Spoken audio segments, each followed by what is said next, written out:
দলের সভাপতির নির্দেশনা মেনে তৃণমূল থেকে সংগঠনকে শক্তিশালী করার প্রত্যয় ব্যক্ত করেছেন আওয়ামী লীগের বিভিন্ন ইউনিটের নেতাকর্মীরা।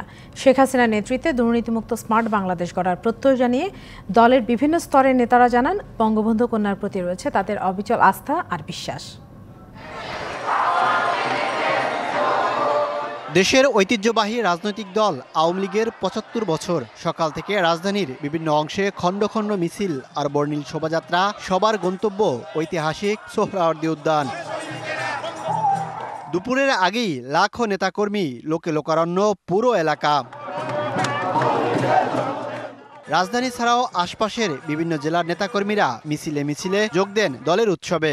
বাংলাদেশ ছাত্রলীগের হাত ধরেই এই বাংলাদেশ স্মার্ট বাংলাদেশে রূপান্তর হবে।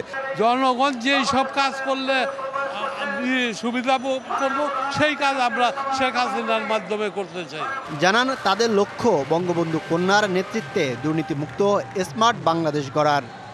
আওয়ামী লীগ কখনোই দুর্নীতিবাজদের সমর্থন করে না।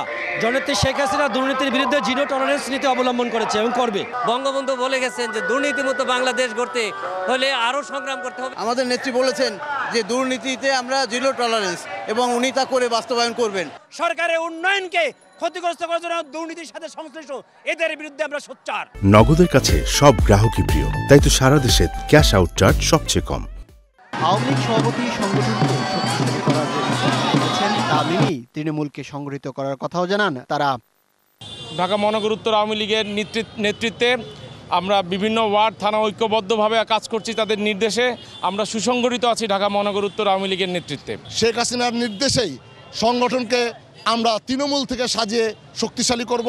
মাননীয় প্রধানমন্ত্রী যে দিক নির্দেশনা দিয়েছে এবং বঙ্গবন্ধু যে স্বপ্ন ছিল এবং সেই স্বপ্ন থেকে বাস্তবায়ন করার লক্ষ্যে ইনশাল্লাহ আমরা বাস্তবায়ন করব।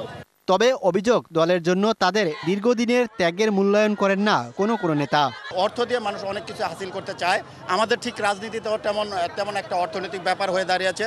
তৃণমূলের কর্মীদের বা নেতাদের, পরীক্ষিত নেতাদের ওই রকম মূল্যায়ন অবশ্যই আমরা চাই। অনুপ্রবেশকারীরা যেভাবে ঢুকেছে, মাননীয় প্রধানমন্ত্রী এই অনুপ্রবেশকারীদের সেইভাবেই দল থেকে বের করে দিবেন। বঙ্গবন্ধু কন্যা শেখ হাসিনাই কোটি কোটি বাঙালির আশা আলোর বাতিঘর, জানান দলটির কর্মীরা।